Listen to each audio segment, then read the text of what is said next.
देश के वरिष्ठ और अनुभवी राजनेता हैं। अटल जी और मोदी जी की सरकार में केंद्रीय मंत्री रह चुके हैं। वर्तमान में गांधी स्मृति दर्शन समिति के उपाध्यक्ष पद पर नियुक्त किए गए हैं। श्री गोयल की सबसे बड़ी खासियत है कि वे शिक्षा, कला, संस्कृति, संगीत, खेल और हेरिटेज के साथ पर्यटन के क्षेत्रों में गहराई से रुचि रखते हैं। राजनीतिक जीवन के साथ साथ उनका सामाजिक जीवन भी कई उपलब्धियों का गवाह है। मैं आग्रह करूंगा श्री विजय गोयल जी से कि वो आगे संक्षेप में अपनी बात रखें।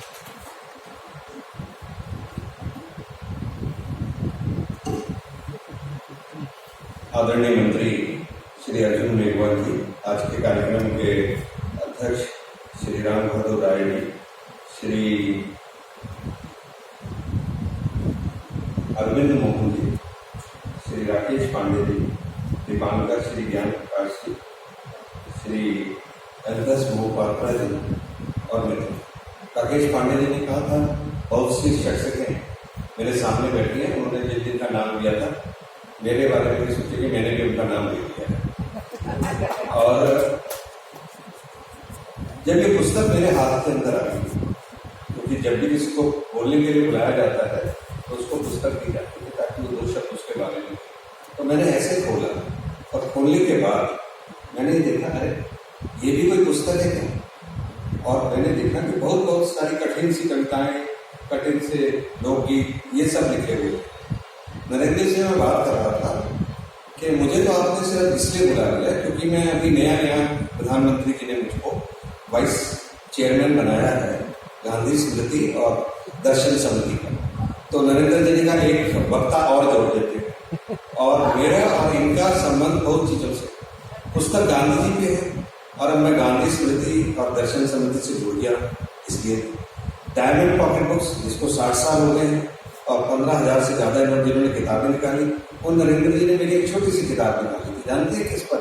पुराने खेल के ऊपर, गुल्ली डंडा, स्टापू और लट्टू और आइस पाइस, और इसके ऊपर छोटी सी किताब निकाली जिसका मैंने अभी तक विमोचन नहीं किया क्योंकि मुझे मालूम है ये सब्जेक्ट प्रधानमंत्री के बड़े प्रिय है।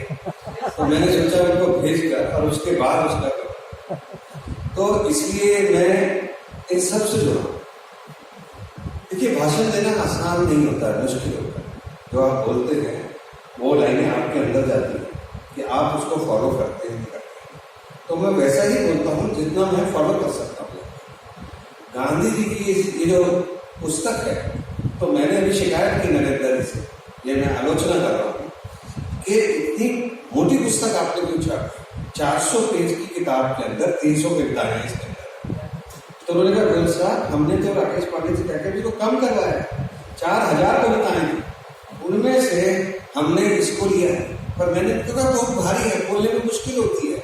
अगर इसको पीपल्स फ्रेंडली बनाना है, दोस्तों को बनाना है, थोड़ा पेज कम कीजिए, आराम से थोड़ा उसको पढ़ सके। तो मैंने जब किताब खोली तो मुझे समझ नहीं आया किस तरह की किताब। एक तो इसका विषय रख दिया आपने गांधी, तो जब मैं इसको देखूंगा पांडे जी किताब को गांधी, तो मुझे लगेगा गांधी जी की इतनी सारी जो पुस्तक है उनमें से एक पुस्तक, पर असली पुस्तक का नाम है गांधी पर प्रतिबंध लगाने के लिए इन सब के ऊपर आपने इसको बैन किया, उनको बैन किया। और देखिए, जैसे जैसे मैं पुस्तक को पढ़ता गया वैसे वैसे मेरी रोचकता जो है वो बढ़ती चली गई। मैं आजादी के बाद पैदा हुआ था, इसलिए मैंने स्वाधीनता आंदोलन तो नहीं देखा है, किंतु मेरे दादा जो थे वो स्वाधीनता सेनानी थे।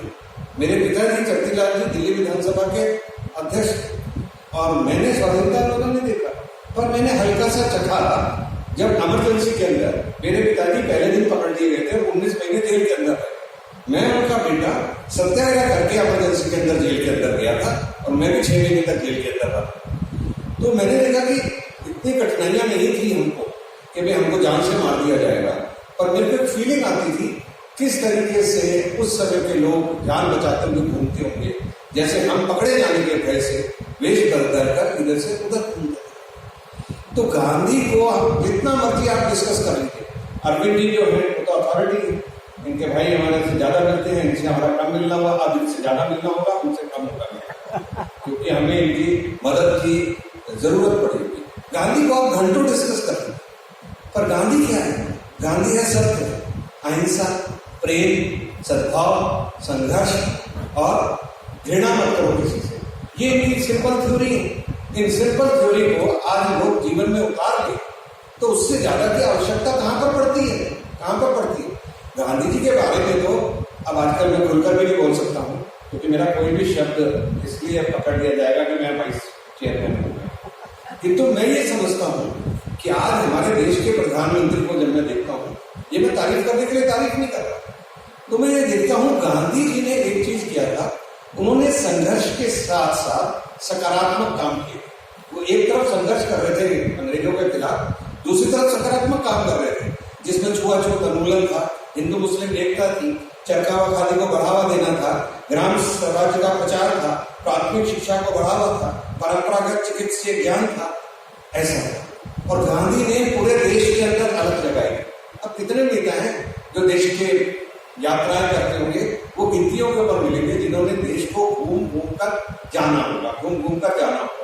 तो भाई जो आज हमारी लीडरशिप है, अगर वही गांधी जी को फॉलो नहीं करेगी तो फिर हम लोगों दूसरे लोगों से क्या उम्मीद करेंगे? इधर देखिए प्रधानमंत्री नरेंद्र मोदी सारे काम करते हुए वे गांधी जी के स्वच्छता अभियान को आगे ले जाते हैं, वो गांधी जी के शौचालय निर्माण को आगे ले जाते हैं। गांधी जी खुद संडास साफ करते थे, कस्तूरबा जी को फोर्स करते थे कि तुम्हें भी करना है, चाहे वो नहीं चाहते थे शुरू के अंदर, तब भी करना है। वो गांधी जी की भागीदारी की बात करते हैं, वो डिजिटल इंडिया की बात करते हैं, वो स्वदेशी की बात करते हैं। तो ऐसे अगर आप ध्यान से देखेंगे तो मोदी जी, प्रधानमंत्री मोदी, उनके बहुत सारे उनको प्रोजेक्ट्स को आगे ले जाते हैं या उनकी शिक्षाओं को आगे ले जाते हैं। ये अलग बात है, दोनों गुजरात से। पर मैं एक बात आपको ये कहना चाहता हूं कि इस पुस्तक को अगर मैं देखूंगा, क्योंकि मुझे संक्षिप्त में कहना है, तो मैं सिर्फ देखूंगा कितनी इंटरेस्टिंग और कितनी रुचिकर है कविता।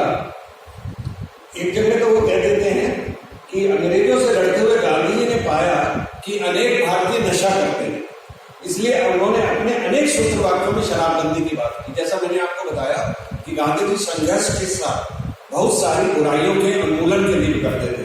तो कविता जिसने लिखी, पांडे जी लिखता है, खाना खराब कर दिया बिल्कुल शराब ने, खाना खराब कर दिया बिल्कुल शराब ने, जो कुछ की ना देखा वो दिखाया शराब ने, बुलबुल की तरह भाग में लेते हुए बुल, संडास नालियों में गिराया शराब ने। देखिए क्या कविता है, छू जाती है मन को। ये तो आप समझिए कि इस पुस्तक में तो लोक कथाएं हैं जिनको कि अभी पिछले दिनों कार्यक्रम भी चल रहे हैं टीवी के ऊपर, वेब सीरीज भी बन रही है, इनके ऊपर तो वेब सीरीज बने हैं। और आज तो 2020 का जमाना है, ज्यादा लंबे भाषणों का जमाना नहीं है, सोशल मीडिया, फेसबुक, ट्विटर संक्षिप्त में करने का जमाना है। तो आप समझिए, एक कविता और मैं पढ़ के अपनी बात को समाप्त करता हूँ कि भाई घर घर में आजादी की चिंगारी सिलती हुई थी। अगर पुरुष घर से बाहर अपना योगदान दे रहे थे तो महिलाएं भी उनसे पीछे नहीं थी। स्त्रियां विदेशी वस्तुओं के बहिष्कार को आत्मसात कर अपने वस्त्रों और सौंदर्य प्रसाधनों में भी स्वदेशी वस्तुओं की वकालत कर रही थी। कविता क्या है? साड़ी ना पहन विदेशी हो या देसी मंगा दे, देसी शराब नहीं, देसी मंगवा दे, देसी साड़ी मंगवा दे। साड़ी ना पहना विदेशी हो पिया देसी मंगवा दे, देसी चुनरिया देसी ओढ़निया देसी लहंगा सिलवा दे, पिया देसी मंगवा दे, साड़ी पिया देसी मंगवा दे, देसी चोली देसी गोली देसी ही रंग में बंदे हो पिया देसी मंगवा दे, साड़ी देसी मंगवा दे।